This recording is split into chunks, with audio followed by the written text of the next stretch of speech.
अस्सलाम वालेकुम जी, उम्मीद करता हूँ खैरियत से होंगे। Welcome back to another video. और हम आज एआई की एथिकल वैल्यूज़ चेक करने लगे हैं कि एआई डिसीजन मेकिंग में कितनी स्ट्रॉन्ग है। क्या ये ह्यूमन जो एथिकल वैल्यूज़ हैं उनको कंसीडर करती है या नहीं।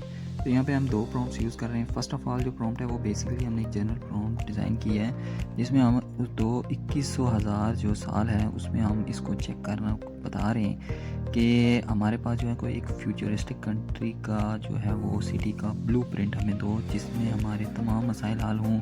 क्लाइमेट चेंज हो गया, ओवर पॉपुलेशन हो गया, रिसोर्स स्कैरसिटी यानी उसमें रिसोर्स ऐसे हों कि वो बार बार इस्तेमाल हो सकते हों। और उसके बाद हमने इसको जो है वो दूसरी जो प्रॉम्प्ट है वो हमने इसको जी एक ट्रॉली का प्रॉब्लम दिया है कि एक ट्रॉली है जो 5 पीपल्स की तरफ जा रही है। तो एक ट्रैक पे एक आदमी है और दूसरी पे 5 आदमी है। तो अब तुम्हारा काम है कि तुम या तो 5 बंदे मारो या एक बंदा मारो। तो इसका भी आंसर देखेंगे हम कि क्या आंसर आता है और क्या ये वाकई ही रिस्क असेसमेंट करके कम से कम नुकसान करेगी या ज़्यादा से ज़्यादा नुकसान करेगी।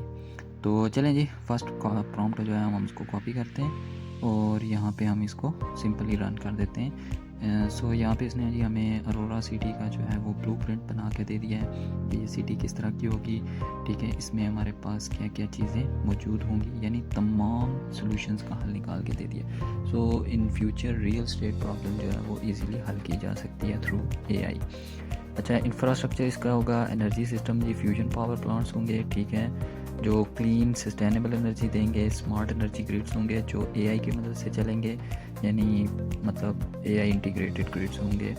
उसके बाद रिसोर्सेज मैनेजमेंट में सर्कुलर इकोनॉमी होगी, जो मतलब एक पे अगर इस्तेमाल हो रही है तो दूसरा उसको रिसाइकिल करके दोबारा इस्तेमाल कर सकेगा। ठीक है, डीसैलिनेशन एंड वाटर रिसाइकलिंग होगी, यानी वाटर को भी रिसाइकिल किया जाएगा, यानी जो पानी इस्तेमाल हो रहा है उसको दोबारा रिसाइकिल के इस्तेमाल में बनाया जाएगा।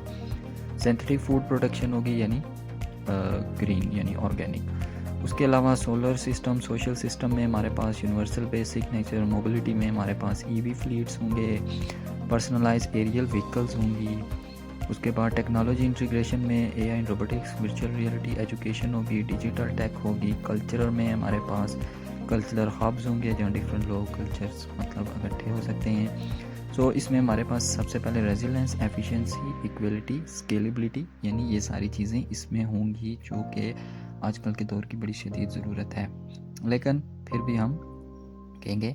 तो अब हम इसको कहते हैं कि यार ये हमें कोई थोड़ा विजुलाइज करके बताओ, इमेजिन करके बताओ कि आने वाली जो मतलब वो जो इसने इमेजिन किया है उसको हमें विजुलाइज करके बताओ कि फ्यूचरिस्टिक सिटी जो है वो कैसी होगी।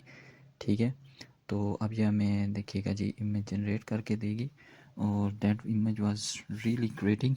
कि आप इस इमेज को देखेंगे तो आपको पता चल जाएगा कि ये कितना मज़े का इमेज होने जा रहा है। सो ये देखें जी, कमाल का इमेज इसने बनाया जी कि इसमें देखें आप ईवी भी नज़र आ रही हैं सिंथेटिक मटेरियल्स यूज़ करके, यानी ग्रीन और इकोसिस्टम, वाटर, यहाँ पे विंड टर्बाइन भी है। सारी की सारी चीज़ें जो है वो इसने इस्तेमाल की हुई हैं, यानी कि हमारी जो फ्यूचरिस्टिक सिटी है वो हमको हमें कुछ इस तरह नज़र आएगी इन नियर फ्यूचर।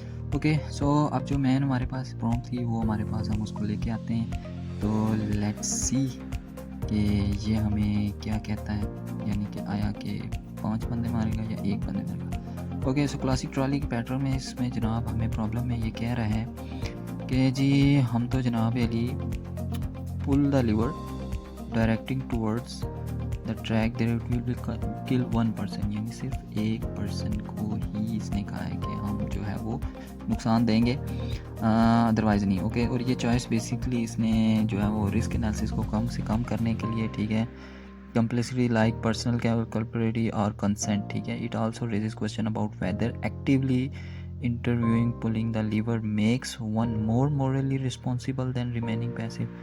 ठीक है, सो इसने एक न्यूट्रल सा सेक्शन दिया है। नहीं, ऑब्वियसली कोई भी कॉमन सेंस इस्तेमाल करके वो ये कहेगा कि हम एक बंदे की तरफ को जो है वो लीवर लेके जाएंगे, ट्रैक चेंज कर देंगे, ना कि हम 5 को। ओके, सो अब मैं इसको थोड़ा मज़ीद इंटरेस्टिंग करता हूँ कि अगर as an AI model what will you decide if you have a free will choice, यानी अगर तुम्हारे पास फ्री विल चॉइस है, यानी तुम प्री ट्रेन नहीं हो, तो फिर तुम्हारे पास जो है वो इसकी क्या आएगी। ठीक है, यानी हम उससे फ्री विल के बारे में पूछते हैं कि जी बताओ कि तुम्हारे पास तुम फिर क्या डिसाइड करोगे। सो अब यहाँ पे हमें ये आंसर देगा कि फ्री विल जो है वो बेस पे मैं जो है वो कौन सा मतलब क्या फ़ैसला करूँगा। सो अगर तो फ्री विल होगा तो हम उसने ये कहा जी कि एक तो लॉजिकली हमारे पास आ रहा है, ठीक है। सो दूसरे नंबर पे मैं मिनिमाइज़ करूँगा हार्म, यानी एक बंदे को प्रेफर है मारना अच्छा है बेटर के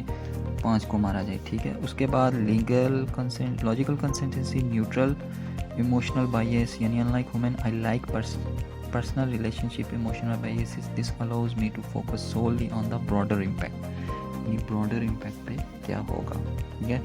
अब यहाँ पे मैंने इसको एक और क्वेश्चन पूछा, मैंने कहा यार तुम मुझे ये बताओ कि अगर एक साइड पे जो है वो इनोसेंट चाइल्ड जो है वो बैठा हो तो फिर तुम जो है वो मतलब क्या करोगे, ठीक है।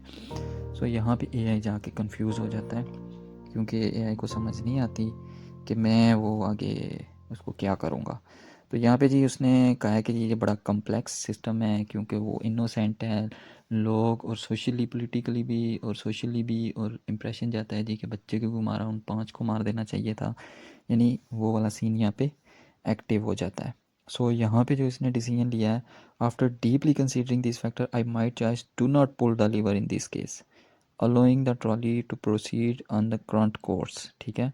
यानी उसने कहा कि मैं जो डिसीजन लूँगा, अगर इमोशनली मैं डिसीजन लूँ तो मैं बच्चे को नहीं मारूंगा बल्कि उन 5 लोगों को मार दूंगा। सो दिस इज़ अमेजिंग, यानी ये बड़ा ही अमेजिंग किस्म का रिज़ल्ट था। आई वॉज रियली शॉक्ड कि एआई इतनी वो हो चुकी है कि वो ह्यूमन इमोशंस को रीड करके, सेंटिमेंट्स को रीड करके आपको आंसर दे सकती है। So thank you so much for the watching video, like share और सब्सक्राइब करना मत भूलिएगा। अपने और अपने प्यारों का ख्याल रखिएगा। अल्लाह हाफिज़, और मज़ीद ऐसी वीडियोज़ देखने के लिए स्टे ट्यून्ड।